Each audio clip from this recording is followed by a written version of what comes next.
이런 말을 우리는 흔히 하고 있는데 변은 익을수록 어떻게 한다고 합니까? 머리를 숙인다라는 그런 말이 있죠. 그만큼 우리가 교만하지 않고 겸손히 살아가야 된다라는 말로 많은 사람들이 일상적인 그런 생활 속에서 사용을 하고 있습니다. 그런 것처럼 우리 그리스도인들이 진리의 말씀을 통해서 구원받고 또 구원받고 난 그것으로 끝나는 것이 아니라 주님의 말씀들을 잘 배워서 성장하게 되어지잖아요. 그런 이제 성장하는 과정 속에서 진리의 말씀들을, 교리의 말씀들을 배우게 되어지면 때로는 교만하게 될 수가 있습니다.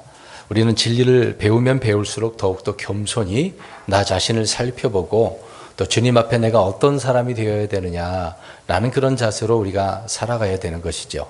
항상 우리가 그런 말씀들을 듣기도 하고 또 성경을 읽으면서 나름대로 생각을 하고 판단을 해서 말씀대로 살아야지 이제 그런 생각들을 하고 살고 있을 것입니다. 그럼에도 우리가 늘 우리는 그냥 내가 온전하게 됐다라고 생각할 수가 없겠죠. 언제든지 우리도 실수할 수 있고 넘어질 수 있고 또 이제 미끄러진다라는 단어도 있지만 이제 실족하다라고 하잖아요. 그래서 한쪽으로 치우쳐서 넘어질 수도 있다라고 하는 나 자신을 늘 살펴보아야 될 것입니다. 지금 또 이제 이란과 이스라엘 전쟁이 일어나고 있는데 이미 이제 지난 밤에 새벽인가요? 공격을 한 것으로 보입니다.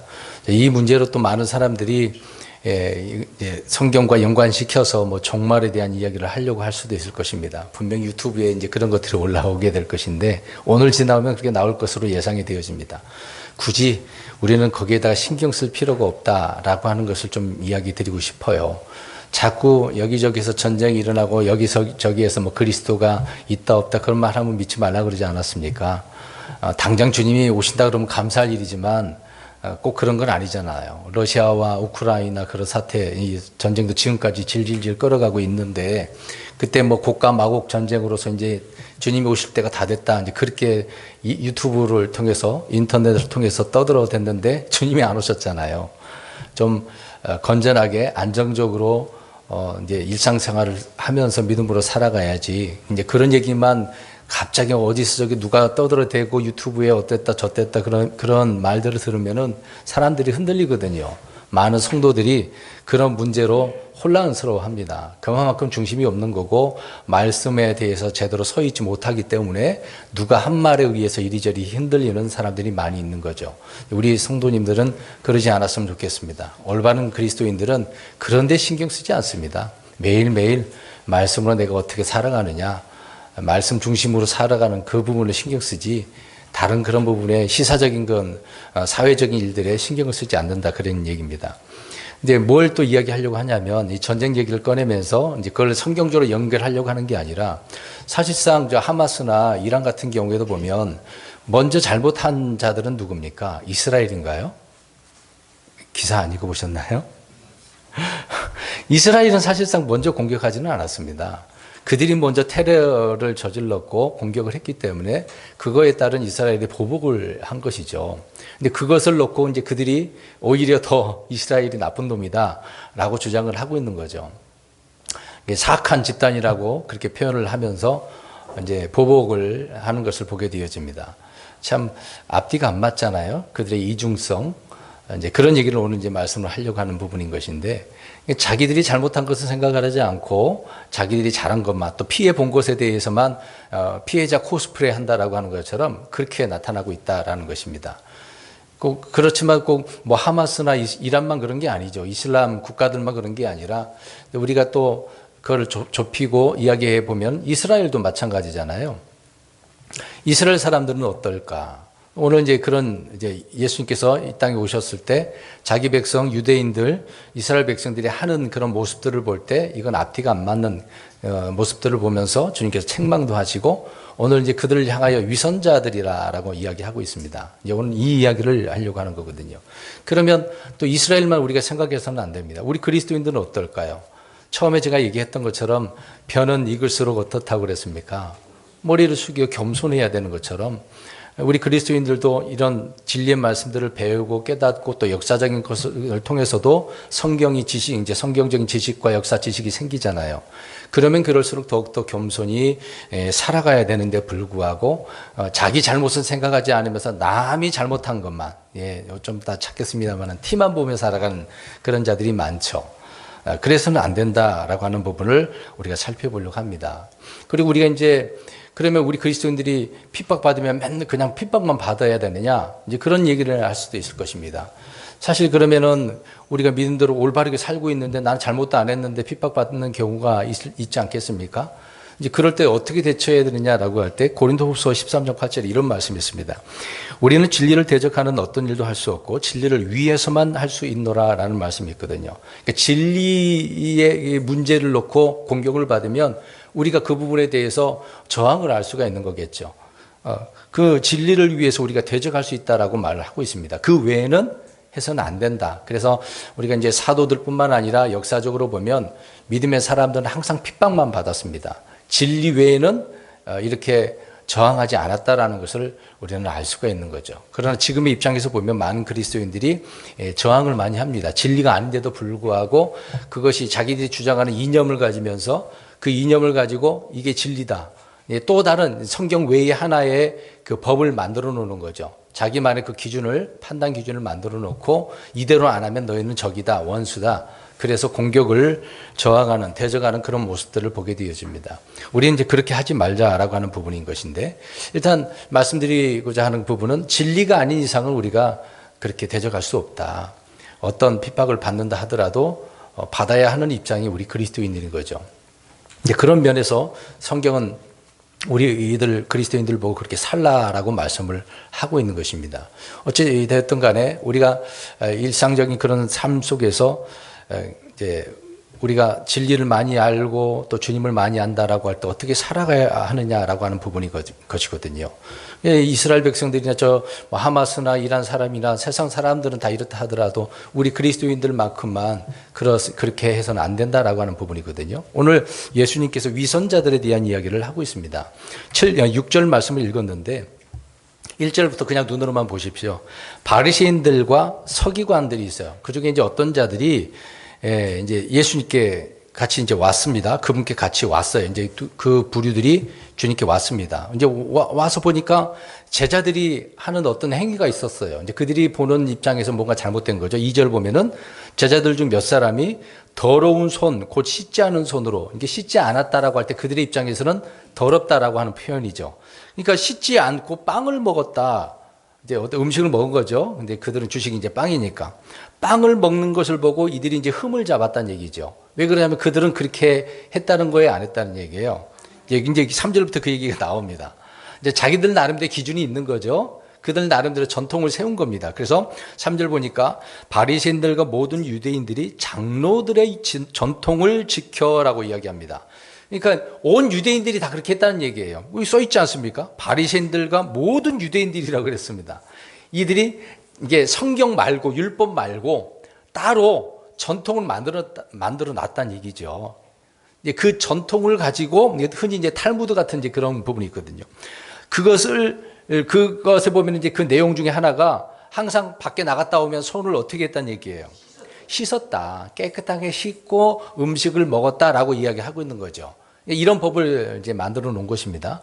이제 율법과 어떻게 보면 이제 상관이 없는 건데, 그래야만이 더 하나님을 거룩하게 섬길 수가 있고, 우리가 생활 속에서도 깨끗하게 살 수가 있다. 나름대로 만들었겠죠. 근데 그것이 나쁘다고 할 수는 없겠지만, 그게 하나님의 법 위에 있는 또 다른 전통 하나 법을 만들었다라고 하는 거죠. 그 전통의 문제 때문에, 그걸 지키는 것 때문에 하나님의 말씀을 어떻게 하고 있다는 얘기예요. 무시하고 있다. 경히 여겼다라고 하는 부분이거든요. 그러니까 말씀 위에 이 전통이 있는 이야기예요. 그러니까 말씀보다 전통의 법이 더 커요. 상위법이라고 우리가 볼 수 있는 겁니다. 그러니까 그런 기준으로 가지고 이 바리새인들과 서기관들이 제자들 보니까 손 씻지 않고 음식을 먹네, 빵을 먹네.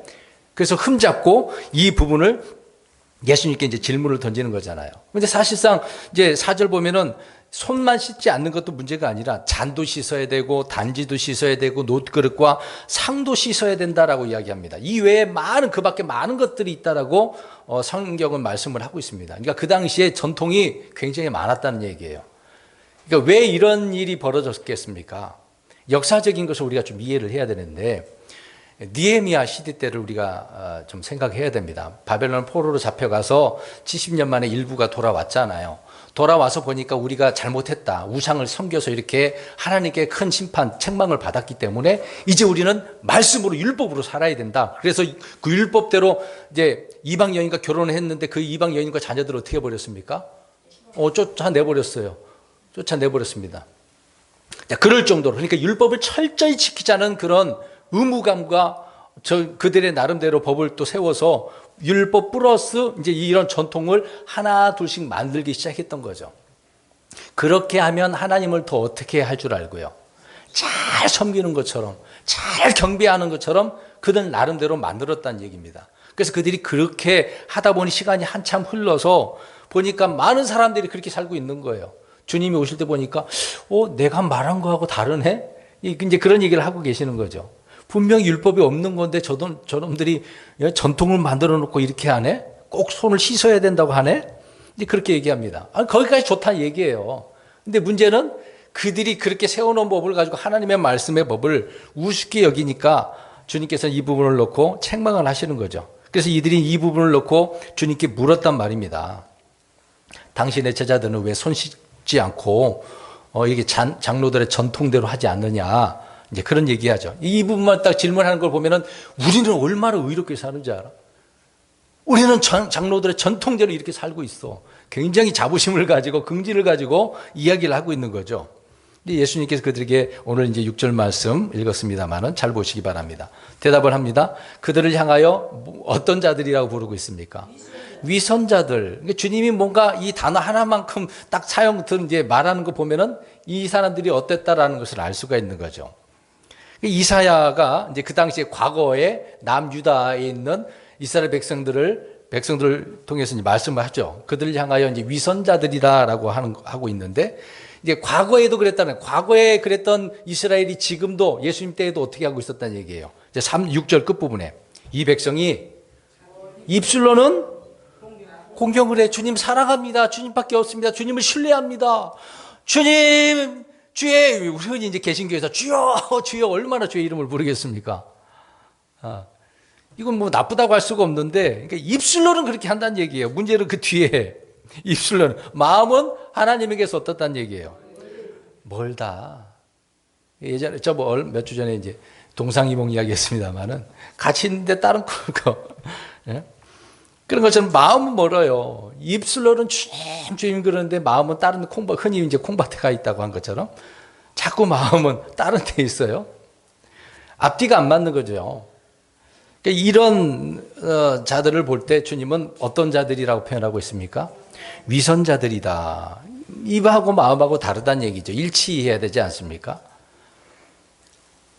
정확히 언행 일치가 돼야 되는데 그렇지 않는 것을 보죠. 물론 말로는 그렇게 마음이 이렇게 다른 데 있으니 잘못된 거죠. 계속해서 7절도 보시면 이들은 사람들의 명령들을 교리로 가르치고 있다. 그래서 주님은 헛되이 경배한다. 누구를 경배하는 겁니까? 하나님을 경배하는데 이들은 헛되이 경배한다라고 주님께서 말씀하고 있습니다. 왜 그러냐면 율법대로 하는 게 아니라 전통대로 하기 때문에 이것은 헛되이 경배한 거다. 잘 들어보세요. 오늘날 이제 흔히 기독교, 이제 개신교라고 표현한다면 나름대로 법도 성경 말고 다른 법도 만들어 놓잖아요. 그런 법을 만들어 놓고 그걸 하면 하나님을 잘 섬긴다라고 한다면 오늘 이 말씀과 일맥상통할 수밖에 없는 거지 않습니까? 그러니까 성경대로 하지 않고 다른 방법으로 하면은 사람들이 세운 기준대로 하게 되어지면 하나님을 경배하는 거예요, 안 하는 거예요?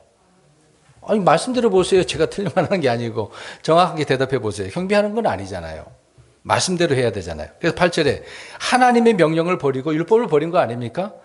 그들이 이제 단지 잔 씻는 거, 전통들을 지키고 그 밖에 많은 일들을 이렇게 행하고 있다. 누가 이렇게 책망하고 있는 거예요? 예수님이 책망하고 있는 거잖아요. 지금 제 얘기하고 있는 건 아니잖아요. 이제 과거만 보지 말자는 거예요. 지금의 시대도 봐야 되고 나 자신도 봐야 돼요. 저 하마스, 이란, 이스라엘 얘기하지 말고 나를 보자는 얘기예요. 자, 그럼 오늘 제목을 이렇게 써놨습니다. 성경이 말하는 위선자들. 그럼 이걸 보고서 아이 저놈은 저런 위선자들이나 이래 하고 지금 제가 그렇게 말씀을 전하고 있는 겁니까? 어떻게 하자는 얘기예요. 이런 자들이 있다고 한다면 나도 위선자 될 수 있으니까 이런 자가 되지 말자. 지금 그렇게 말씀을 드리고 있는 거거든요. 혹시 나도 사람들의 전통 아니면 이걸 다른 말로 내가 만들어 놓은 기준? 내가 만들어 놓은 전통에 의해서 내가 하나님을 섬기고 있는 거 아니야? 이걸 보자는 얘기예요. 앞뒤가 안 맞는 그런 부분이 이중성이 있기 때문에. 우리가 하나님을 섬긴다라고 한다면 정말 조심스럽게 이런 거 하나하나까지라도 우리가 좀 더듬어서 나 자신을 살펴야 되지 않는가라는 생각이 되어집니다. 사회적인 그런 것을 통해서도 우리가 분별해야 되고 또 내 일상생활에서 나 자신에 대한 문제도 우리가 분별을 해야 되겠죠. 그래서 9절에 주님께서 그분께서 그들에게 이르시되 너희가 너희 전통을 지키려고 하나님의 명령을 철저히 잘 저버리는도다. 그러니까 전통 때문에 주님의 말씀을 어떻게 해버린 거예요? 멸시하는 거예요. 저버린 겁니다. 경히 여기고 무시한 거죠. 그러면 하나님 입장에서 어떨까요? 내 백성이 내 말을 무시했다라고 한다면 흔히 이제 부모가 있어요. 자녀들이 있어요. 자녀들이 부모의 말들을 무시해버리면 부모는 어떨까요? 어유 잘했어. 그래, 네 자유니까 네 생각대로 살아라. 그렇게 생각하겠습니까? 부모님들이? 기분 좋겠어요? 나쁘죠. 화가 나죠. 이놈 봐라. 이놈이 부모를 공경할지도 모르네.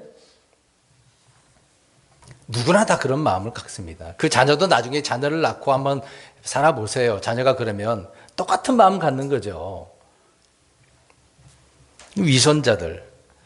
주님께서는 바리새인들과 서기관들을 향하여서 너희 위선자들이다라고 이야기합니다. 위선이라고 하는 것은 거짓으로 선한 채를 말해요. 거짓 위자거든요. 선자예요. 착할 선자인데 거짓으로 착한 척하는 거예요. 거짓으로. 무슨 얘기인지 아셨죠? 겉으로만 착한 척하는 거예요. 겉으로만 의로운 척하고 겉으로만 하나님 잘 섬기는 척하는 게 위선이다라고 성경은 말하고 있는 겁니다. 한자 단어가 그래요. 거짓 위자에다가 착할 선자인데 거짓으로 착한 척하는 걸 말하는 겁니다. 그러면 이 부분을 놓고 성경을 우리가 좀 찾아보면서 마태복음에 주로 나오는 내용인데 이 구절들을 우리가 다 아는 구절들입니다. 늘 일상적으로 흔히 성경을 읽으면 마태, 마가, 누가, 요한복음 읽잖아요. 거기에 다 나와 있는 내용, 읽었던 내용들입니다. 자, 이렇게 찾아보면서 제가 오늘 강조하고자 하는 것은 내가 이런 위선자가 아니야? 혹시 내가 하나님 이런 식으로 경배하고 섬기고 있는 거 아니야? 그걸 돌아보자는 얘기입니다. 처음에 얘기했던 것처럼 특히 우리 킹제임스 성경을 또 알고 보고 읽고 교리 배운 분들은 정말 조심해야 돼요. 이 부분을 놓고 내가 위선자가 될 수 있는 부분이 너무도 많기 때문에 그렇습니다. 이 부분을 우리가 말씀을 통해 잠깐 보자는 얘기죠. 마태복음 6장을 일단 펴시기 바랍니다. 6장 5절 보십시오. 이들이 이제 기도를 해요. 위선자들이 이제 기도를 하는데 어떻게 하는지 보겠습니다. 이 기도는 대상이 있는 거 아니에요? 기도는 누구에게 해야 되죠? 예수님의 이름으로 아버지 하나님께 하는 거잖아요. 마태복음 6장 5절에 어떻게 합니까? 네. 하나님께 보이려고 하는 게 아니잖아요. 그냥 우리는 하나님께 뭔가 보이려고 하는 게 아니라 내가 알고 있는 내가 하나님 앞에 요구하고자 하는 기도 내용을 주님께 말하는 거잖아요. 근데 그걸 보인다라고 할 수는 없는 거지만 근데 사람들에게 보인다라고 하는 의도는 뭘까요? 의도는 우리 보세요. 이제 우리는 교회 안에서 기도하고 나름대로 집에서 기도하고 그러잖아요. 근데 사람들 앞에 한다. 식사할 때 그런 거 빼고 항상 우리는 감사기도 하니까. 근데 많은 사람들 앞에 이게 그런 모습을 보일 때가 있어요. 나 이렇게 기도하는 사람이다라고. 근데 그런 의미는 우리가 생각해 보면 종교적인 부분이거든요. 그러니까 위선자의 종교성을 우리가 볼 수 있습니다. 예를 들어서 잘 보세요. 이제 종파 이야기를 좀 해보겠습니다. 불교인들은 기도할 때 어떻게 하죠? 손 모양. 이렇게. 가톨릭은 어떻게 합니까? 이렇게 하고 이렇게 묵주 돌리고. 우리 그리스도인들은 어떻게 해요? 이렇게 합니까? 꼭 이렇게 해야만 주님 응답하시는 거야. 그렇지. 이렇게 뭐 나름대로 누워서 할 수도 있고 자유롭게 할 수도 있는 거잖아요. 그러니까 우리가 기도하는 그 모습을 지금 사람들에게 보인다라고 하는 것이 이제 문제거든요. 보이는 게 문제입니다. 기도는 보여주는 건 아니잖아요. 말하는 거잖아요. 내 생각들을 내가 원하고자 하는 것을 하나님 앞에 요청하는 거잖아요. 아뢰는 건 아니겠습니까? 근데 이런 종교적인 사람들은 내가 이런 기도하는 모습을 사람들에게 막 굉장히 내가 종교적이라는 것을 드러내려고 사람들 앞에서 산다는 얘기입니다. 그래서 옷을 길게 하고 성적도 하나 딱 키고 거룩하시나 이렇게 많은 사람들이 그런 경우가 많이 있습니다. 그러니까 위선자들은 이렇게 한다는 얘기예요. 그러면 주님께서 기도 어떻게 하라 그랬습니까? 어디로 들어가라 그랬어요? 답은 나와 있잖아요. 그러니까 골방에 들어간다는 것은 사람들에게 보이려고 하는 겁니까? 아니죠. 조용히 묵상하면서 말씀을 보면서 부르짖어 기도하면서 주님께 기도한 내용을 말하는 거잖아요. 사람 숨어서 조용히 하는 것이니까. 근데 위선자들은 그렇게 하지는 않으면서 사람들에게 보이려고 한다. 우리는 혹시 그러지 않았습니까? 안 하면 다행이죠. 그래서는 안 되는 것이지만 사람들이 보지 않게 조용히 또 믿음을 가지고 하나님께 기도하면 올바른 것이죠. 그 다음에 6장 16절 가서 보시기 바랍니다. 마찬가지로 보이려고 하는 때 이때는 무엇을 한다고 이야기하고 있습니까? 금식. 이건 내가 경건한 척을 하는 거거든요. 경건한 척. 그래서 이제 보세요. 막 은혜 받고자 싶어서 막 뭔가 하나님 앞에 받고 싶어서 기도원에 갑니다. 며칠 금식하죠? 40일 예수님처럼. 그래서 40일 금식 기도하는 분들도 많아요. 정말 아무것도 안 먹어야 되는데 물도 먹고 그러다가 죽은 사람도 많이 있죠. 왜 그렇게 합니까? 꼭 그 나름대로 기준을 정해 놓고 할 수 있다라고 저는 생각을 합니다. 그렇지만 굳이 40일을 하고 며칠을 하고 그렇게 금식 기도해서 뭔가 하나님 앞에 받고자 한다? 근데 그것을 주로 이제 하나님 앞에보다도 사람들에게 보이고자 하는 것이 굉장히 많거든요. 그러면 그렇게 했으면 그걸로 끝나야 되는데 내가 이제 명함에다 그렇게 쓰는데요. 40일 기도 몇 번 했다라고 써요. 보셨어요? 안 보셨어요? 그런 말 하는 사람 봤어요? 안 봤어요? 못 보셨어요? 안 보시구나. 경건하신 분인 것 같아. 자랑을 하고 다녀요. 내가 40일 금식 기도를 몇 번 했다라고 주장하신 분이 있다니까요. 진짜인지 한번 확인하고 싶은데 확인할 길이 없어. 그런 말을 왜 하는 겁니까? 자랑, 경건한 척 보이는 거거든요. 아니 주님께서도 기도하셨을 때 나 이렇게 기도한다? 그렇게 자랑하셨나요? 보여주셨나요? 물론 제자들에게 이렇게 하라라고 가르치기 위해서 하는 부분도 있겠습니다만은 그걸 자랑한 건 아니거든요. 사람에게 예수님은 보이려고 하지 않았다는 얘기입니다. 근데 위선자들은 그렇게 한대요. 우리는 때로는 금식할 수도 있습니다. 3일 할 수도 있고 일주일 할 수도 있고 이렇게 여러 번 할 수도 있습니다. 근데 사람에게 보이려고 하면 안 돼. 오히려 더 어떻게 해야 됩니까? 성경에 나와 있잖아요. 머리도 기름 바르고 이거 항상 깨끗하게 단정하라는 얘기예요. 이제 금식하는 사람은 막 수염도 안 깎고 머리도 그러고 나 기도하다가 왔어. 그럴 필요는 없지 않습니까? 근데 위선자들은 그렇게 한다는 얘기입니다. 우리는 그렇게 하지 말자는 얘기예요. 그 다음에 마태복음 7장 5절을 가서 보시기 바랍니다. 이제 산상수훈에 있는 말씀들을 보는 것인데 7장 5절을 보니까 위선자들은 자신의 눈에 있는 뭘 못 보고 있어요? 남의 눈에 있는 티를 보고 있어요. 근데 이건 뭘 말하냐면 들보와 티 문제인데 이게 판단 기준을 이야기하고 있는 거거든요. 판단. 앞에서 잠깐 언급한 부분이지만 자기 판단 기준을 이야기합니다. 내가 볼 때는 나는 잘못 없고 저 사람은 문제가 있는 것 같아 라고 이야기하고 있는 거죠. 그러니까 위선자의 이 판단하는 것을 볼 수가 있는 거죠. 혹시 우리가 이런 자기 기준에 따른 이런 위선적인 판단을 하고 있지는 않는가? 그래서 너는 왜 이런 것도 못해? 너는 왜 이러냐? 이 정도밖에 못해? 사실상 보세요. 갓난아기가 태어났어요. 걸을 수 있어요, 없어요? 근데 그 갓난아기한테 너 왜 못 걸어? 그럴 수 있습니까? 너 왜 말 못해? 우리 짐승을 얘기해요. 강아지를 이제 키워보면 알 수 있습니다. 이제 태어난 지 얼마 몇 개월 안 된 강아지를 데려놓고 이제 훈련한다 그래가지고 먹을 것 가지고 이제 주로 훈련을 하거든요. 앉아, 엎드려 하거든요. 근데 너 이것도 못하냐? 어떨 때 못할 수도 있어요. 못 알아먹어요. 훈련이 안 되면. 그 몇 개월 안 된 강아지가 사람도 아닌데 얼마나 그 말을 잘 알아듣겠어요. 많은 훈련을 거쳐야 그것에 따라서 주인의 명령에 따라 음성에 따라 그 음성 높낮이에 따라 이런 거구나라고 눈치를 채고 그대로 순종을 하죠. 근데 그러지 않은데도 불구하고 훈련을 이제 시작을 하는데 너 왜 이것도 못해? 에이 저 멍청한 놈, 저 똑똑한 놈 그러잖아요. 근데 그런 식이라는 얘기죠. 자기 기준에 따라서 자기는 안 보고 남의 티만 보는 거, 자꾸 흉만 보고 안 좋은 모습만 보면 그렇게 되는 겁니다. 이런 자들이 어떤 자들이라고요? 위선자들이라고요.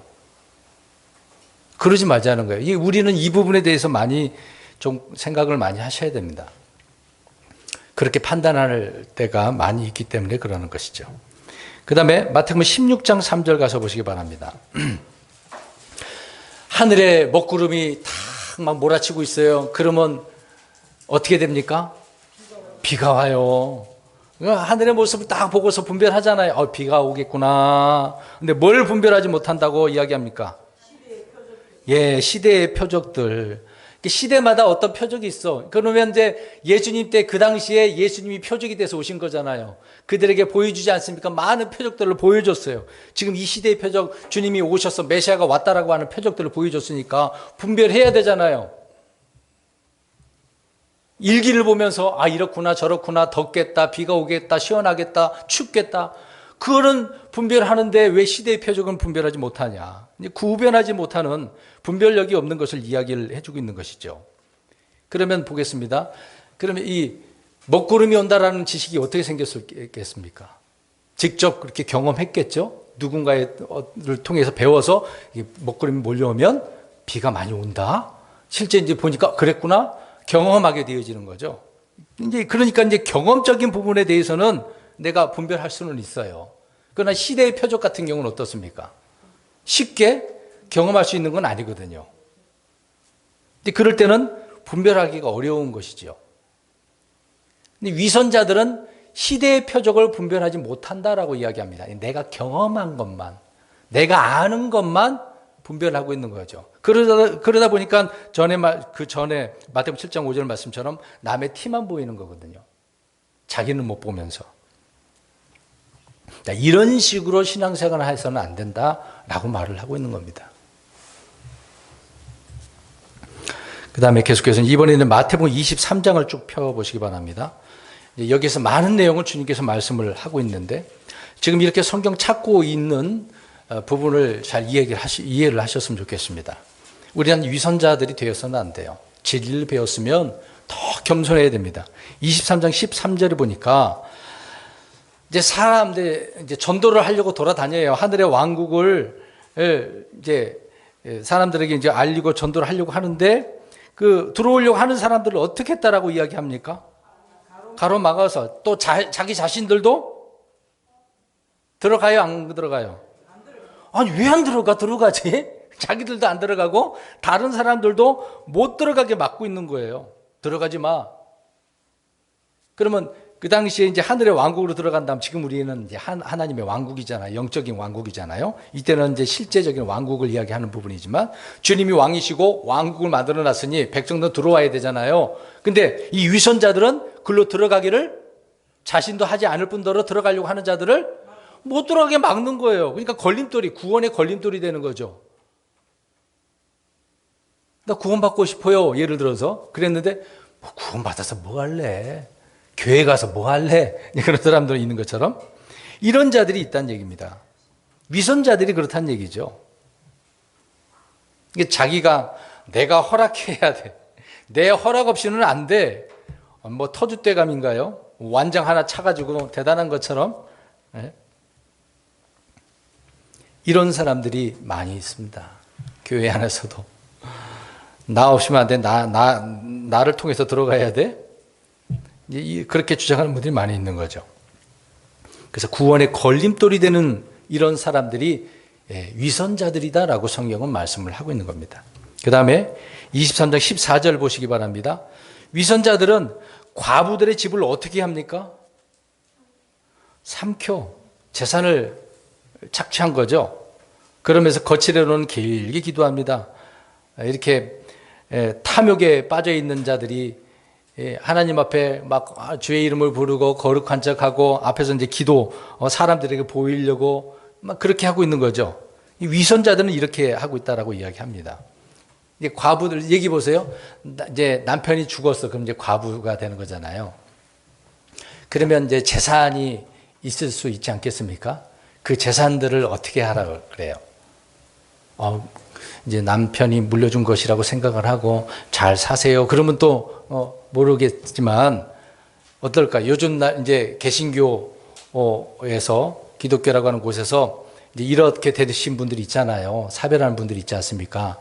가가지고 이제 기도해 준다는 식으로 딱 하면서 내가 기도해 보니까 하나님 앞에 이걸 바치면 더 의롭고 좋은 데 쓸 수 있을 것 같아요.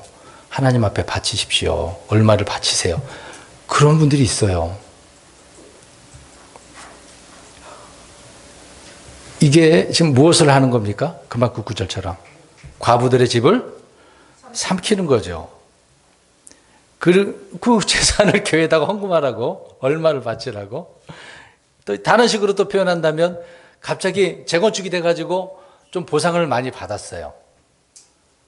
뭘 하라 그래요? 11조도 내고 감사헌금도 내고 갑자기 막 없던 돈이 생기니까 공격적으로 그렇게 하는 경우가 많거든요. 그러니까 여기서 말씀드리고자 하는 내용이 뭐냐면 위선자는 뭐가 있는 거예요? 탐욕이 있다. 탐욕. 탐욕이 있다라고 이야기합니다. 그러니까 삼키는 것을 주로 하고 있는 거죠. 이런 위선자들이 되어서는 안 된다라고 하는 부분입니다. 그러니까 남의 것을 탐하면 안 되는 것이죠. 그 다음에 마태복음 23장 15절 말씀을 보시기 바랍니다. 15절. 개종자 하나 만들기 위해서 어떻게 한다고 합니까? 바다와 육지를 열심히 돌아다녀. 저 바다 건너편에 육지를 가가지고 전도를 하는 거죠. 이제 유대계로 개종시키는 겁니다. 그 당시로 얘기한다면 자기의 종파로 이제 데려온 거죠. 그런데 어떻게 만들어 버렸어요? 자기도 악한데 자기보다 더 지옥 자식. 특히 바리새인이 그렇지 않았습니까? 사도 바울이 그런 부류의 사람이었던 거 아니겠어요? 앞장서서 막 의기양양하게 대제사장이 명령한 명령서를 들고 그리스도인들 핍박하기 위해서 들고 나가잖아요. 얼마나 그 말이 이 말이죠. 사실상 배나 지옥 자식이 된 상황인 것 아니겠습니까? 이 부분을 보면은 어떤 위선자들의 이제 교세를 확장시키는 거죠. 더 많은 사람들을 악하게 만든 나 같은 사람들 이런 부류로 만들고 있는 것을 보게 되어집니다. 그러면 이것을 교회적으로 생각해 보자고요. 교회가 이런 식으로 교세가 확장이 되어지면 올바른 교회라고 볼 수가 있겠습니까? 믿음의 사람, 선한 사람, 의로운 사람으로 만들어야 되는데 그냥 더 악한 사람으로 만들고 있어. 그런 교파들이 있죠. 신천지 같은 경우는 더 그러지 않습니까? 얼마나 악한지 모릅니다. 우리 교회에 들어오진 않았지만 저 밑에 간판 벽에 붙어져 있는 거 보면 스티커를 붙여놔가지고요. 제대로 아무리 찌그러서 했는데도 안 벗겨지더라고요. 그 본드가. 그리고 벽 밑에다가도 붙여놓고 막 그랬어요. 우리 교회만 붙인 게 아니라 주변에 전 지역을 다 그런 것 같아요. 여기 본부가 있었지 않습니까? 옆에. 지금은 없지만. 교회 들어가서 목사님 흠잡고 성도들한테 여러 목사 욕하고 그리고 성도들 데리고 나가는 경우가 많고 심지어 그 교회를 아예 차지해버리는 경우가 많습니다. 자기들의 일꾼들을 데려와가지고 목사라고 잘 가르친다고 해서 성경 공부시켜서 목사를 쫓아내고 자기들 교회를 만들어버린 경우도 굉장히 많습니다. 남의 교회를 이렇게 착취해서 빼앗아 버리는 거죠. 배나 더 지옥 자식으로 만드는 그런 교파들이 많습니다. 그런 식으로 확장시켜 나가는 경우가 있는 거죠. 우리는 그렇게 하지 말자는 겁니다. 우리는 하나님 말씀대로 있는 그대로 믿고 순종하는 그런 교회가 되어야 되는 것이죠. 또 하나는 마태복음 23장 23절 보시기 바랍니다.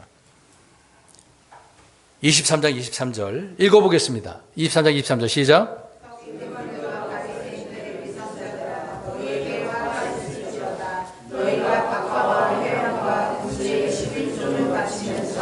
율법에 더 중대한 문제들이 판단의 공의와 긍휼과 믿음은 그날 취하였더라. 너희가 이것들도 행하였어야 하며 다른 것들도 행하지 않은 채 내버려 두지 말아야. 자, 이들의 관심사가 어디에 있는가를 한번 보세요. 읽어보셨습니다. 이제 율법에 더 중대한 판단의 공의, 긍휼, 믿음이 있어요. 이것하고 박화, 회양, 근체 11조 어느 거에 더 관심이 있습니까? 그러니까 하나님 앞에 이제 그들 남대로 어떤 모습을 보이는데 박화, 회향, 근체 11조는 하나님 앞에 바쳐. 이거는 이제 취사 선택하라고 하는 부분인 것인데 이들은 재물을 택하고 있는 거잖아요. 그러니까 하나님의 말씀보다 법보다 사랑과 긍휼과 믿음보다는 이들은 뭐에 관심이 더 있어요? 재물에 관심이 있다는 얘기예요. 자 보세요. 박화, 회향, 근체 11조 이거는 영적인 것이라고 볼 수는 없는 거잖아요. 실제 삶 속에서 우리가 사용하고 있는 것들 아닙니까? 그러니까 흔히 이런 말을 하잖아요. 중이 뭐에는 관심이 없고 뭐에는 관심이 있다? 영물에는 관심이 없고 제밥에 관심이 있다. 그게 무슨 말입니까? 자기가 해야 될 일은 안 하면서 이익을 탐내고 있는 거잖아요. 지금 내 배를 채우기 위한 것. 관심이 거기에만 있다는 것을 알 수 있습니다. 이게 이제 불교적인 부분인 것이지만 이게 유대인들 사이에서도 아니면 심지어는 교회 안에서도 있는 거죠. 주님의 말씀, 주님이 말씀하신 사랑, 또 어떤 긍휼 이런 데에는 관심이 없으면서 자꾸 눈에 보이는 거. 그런 데만 관심 있는 분들이 얼마나 많습니까? 그러니까 모든 부분에 있어 주님의 말씀을 생각이 나야 되고 주님이 보여야 되는데 그것을 보이지 않고 모든 것이 돈으로 보여.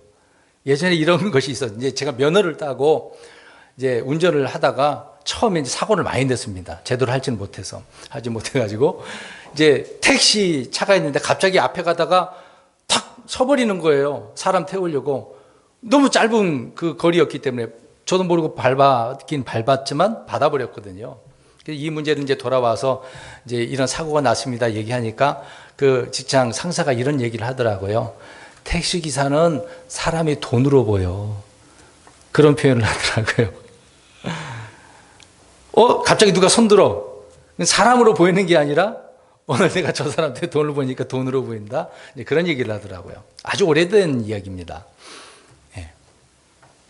그만큼 내가 돈벌이 하기 위해서는 사람보다도 돈이 우선이다라는 것을 이야기해 주고 있는 것이죠. 교회 안에서도 성도들이 돈으로 보이면 되겠습니까? 안 되죠. 믿음의 사람, 형제 자매로 보여야 되는 건데 한 사람 한 사람 돈으로 보인다고 한다면 이게 큰 문제가 되고 있는 거죠. 그러니까 지금 이 마태복음 23장 23절 말씀을 보면 위선자들은 재물을 늘 택하고 있는 것을 보게 되어집니다. 그러면 안 되는 거죠. 주님의 말씀에 더 관심이 있어야 된다. 그 다음에 마태복음 23장 25절 말씀을 보시기 바랍니다. 25절 보니까 위선자들은 무엇을 깨끗하게 하고 있습니까?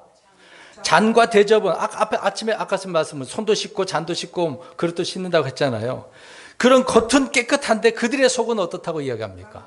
강탈과 과도함이 아주 이제 나쁜 마음이라는 얘기죠. 그러면 이들의 이제 정결 상태를 보시기 바랍니다. 겉은 깨끗한데 속은 더럽다. 이게 정결하지 못하다 그 얘기죠. 우리는 어떻게 해야 됩니까? 속도, 겉도 깨끗해야 되겠죠. 늘 우리 자신을 보면은 늘 부족하고 부정하고 더럽습니다. 그렇게 고백을 하면서 말씀의 물로 깨끗하게 씻겨 가야 되는 거죠. 말씀으로 거룩해야 되는 것이고. 근데 위선자들은 그러지 않는다는 얘기입니다. 항상 두 마음인 거죠. 겉과 속이 달라. 사람들에게는 의로운 것처럼 착한 척 보이지만 그 속은 그렇지 않은 것을 보게 되죠. 이런 사람들을 조심해야 되는 겁니다. 특히 교회 안에서도 목양자들 가운데서도 그런 부분이 있기 때문에 조심해야 되는 거겠죠. 그 다음에 마태복음 23장 27절 보시기 바랍니다. 여기도 마찬가지로 겉과 속 문제를 이야기하고 있는데 이들은 위선자들은 무덤, 회칠한 무덤 같다. 회칠한 무덤 안에는 뭐가 있습니까? 뼈와 부족한 것이 있는데 겉은 어떻게 한 거예요? 잘 꾸며놨다는 얘기잖아요. 아름답게. 겉은 정말 아름다운데 속은 그렇지 않다. 더럽다. 모습, 이게 정결 상태의 모습을 말해주고 있는 거예요. 그러니까 흔히 보여주기식이라는 거죠. 보여주기식. 그래서는 안 되는 겁니다. 혹시 우리가 그렇지는 않습니까? 세상 사람들을 향하여서 나는 정말 해칠한 무덤처럼 아름답게 보이면서 속은 살펴보지도 않고 더러운데도 부정한데도 불구하고 겉만 아름답게 치장하려고 하는 이런 잘못된 모습을 가져서는 안 되는 거죠. 그 다음에 마태복음 23장 28절 23장의 마지막 부분인데 겉으로는 사람들에게 막 의롭게 보이려고 하고 있다고 이야기합니다. 근데 또 역시 속에는 무엇으로 가득 찼어요? 위선과 불법. 실상이 의로운 척하며 산다는 얘기예요. 아예 삶이 그렇게 된다는 얘기입니다. 그런 삶을 살고 있다라고 이야기하고 있는 거죠. 계속해서 이렇게 위선자들에 대한 모습들을 상태들을 살펴보고 있는데 어떻습니까? 정말 우리가 나도 이럴 수도 있고요. 그렇게 살고 있었을지도 모릅니다. 알게 모르게 그렇게 우리가 살고 있을 수도 있는 거죠. 저도 부족하고 우리 여기 계신 분들 다 부족하지 않습니까? 완벽한 사람이 어디 있어요? 날마다 새롭게 변화받고 나아가고 있는 것이죠. 그건 이제 성화의 과정이라고 합니다. 완벽하게 성화되지는 않습니다. 그 과정이 나아가고 있는 것 뿐이죠.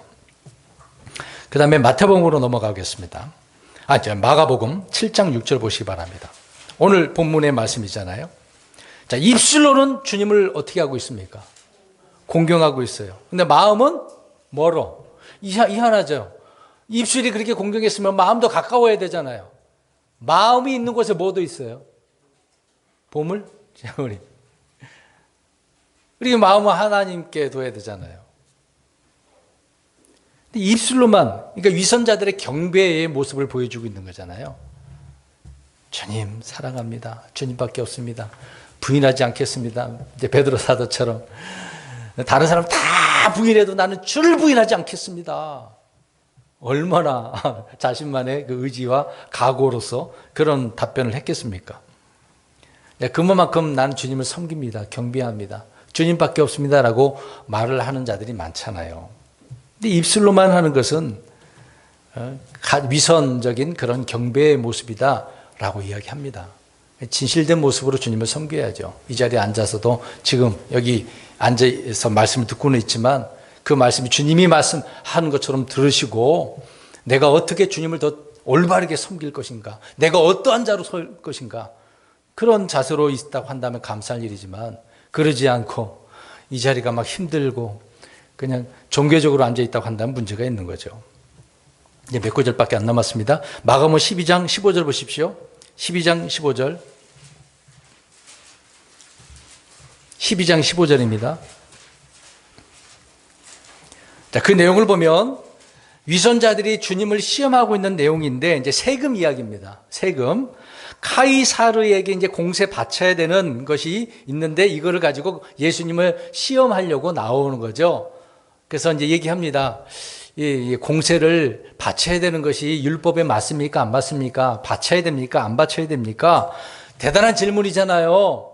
이들 나름대로 정말 기가 막힌 질문을 시험하기 위해서 가지고 왔단 말입니다.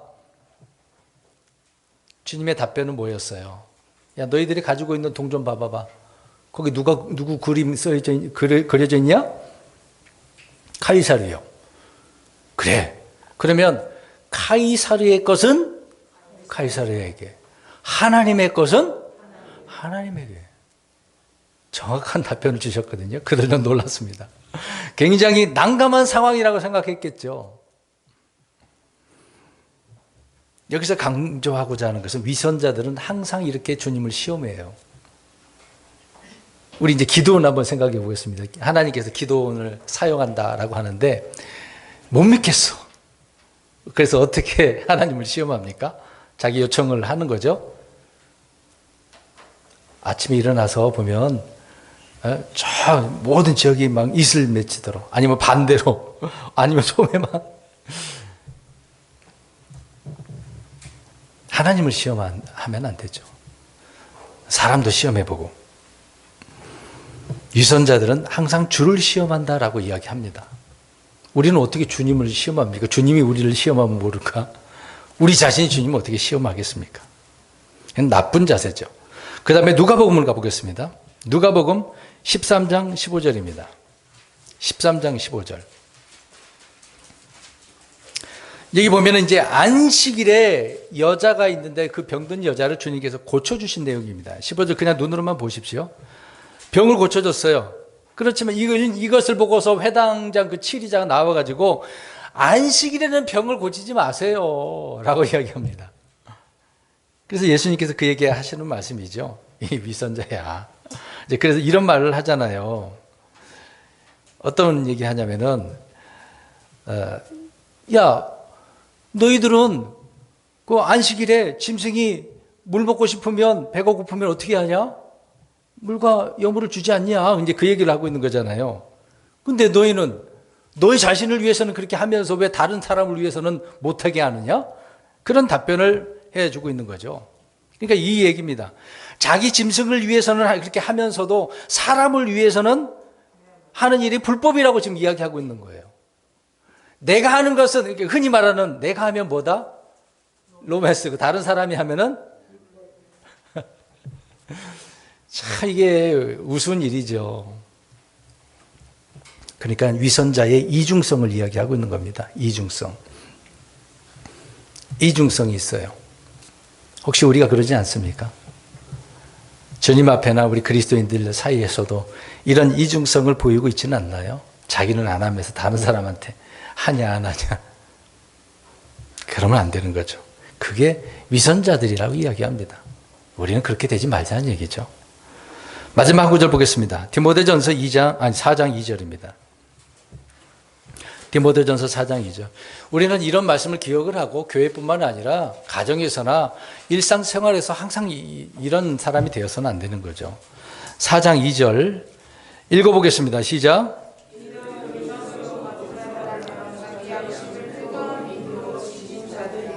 아멘. 네. 거짓말하고 양심을 뜨거운 인도로 지진 자들. 그러니까 양심이 있다는 얘기예요, 없다는 얘기예요? 없다는 얘기예요. 가책도 없어. 양심의 가책도 못 느끼는 거예요. 이런 영화의 한 장면입니다. 이게 유튜브 이제 쇼트에 짤로 올라진 그런 내용이에요. 김수미 배우님이 임창정이라고 하는 배우에게 이제 엄마와 아들 사이인데 임창정이 뭔가 이제 좀 부끄러운 일을 했어요. 뭔가 이제 자꾸 부인하면서 다른 말을 하고 있는 거예요. 그러니까 김수미 배우가 이렇게 얘기합니다. 이놈의 새끼는 입만 벌리면 거짓말이 자동으로 나온다고. 이렇게 말을 합니다. 별거 아닌 것처럼 보이지만 그 내용을 장면을 볼 때 굉장히 웃음이 나왔거든요. 입만 열면 자동으로 뭐가 나온다고요? 거짓말이 나와. 거짓말이. 얼마나 이제 그 장면이지만 그 어머니한테 거짓말을 하고 이렇게 자기를 부인했는지를 말해주고 있는 거죠. 그러니까 그런 의미는 양심에 가책이 없으니까 그렇게 거짓말을 하겠죠. 그래서 양심을 뜨거운 인도로 지진 자들이다라고 이야기합니다. 이런 위선자들을 보면은 혹시 우리도 그렇지 않습니까? 양심의 가책도 없이 거짓말을 서슴없이 하는 사람들 굉장히 많죠. 아닌 것처럼. 근데 그 부분을 돌아보지 못하니까 계속해서 잘못을 저지르고 문제를 일으키고 목양자들이 또 그런 모습도 보이는 경우가 많습니다. 저 역시도 이제 조심하려고 애를 쓰고 있지만 언제든지 인간이라 실수할 수 있다라고 생각할 수도 있겠지만 그럼에도 불구하고 늘 우리는 말씀을 통해서 내가 이런 사람이 되어서는 안 된다. 오늘 위선자들에 대한 이야기를 우리가 성경이 말하는 대로 살펴보았습니다. 자, 결론적으로 다시 반복적인 부분이지만 나는 어떤 사람이 되어야 될까요? 이게 거짓으로 선한 척하는 위선적인 그런 사람이 되어야 되겠습니까? 겉과 속이 어떻게 해야 되죠? 같아야 돼요. 깨끗해야 되고 올바라야 되고 주님 앞에 신실한 사람으로 드러나야 된다라고 하는 부분입니다. 세상 돌아가는 정세도 그렇고 개인적인 문제도 그렇습니다. 우리는 늘 주님 앞에 내가 이런 신실한 사람으로 드러나기를 주님의 이름으로 축원드립니다.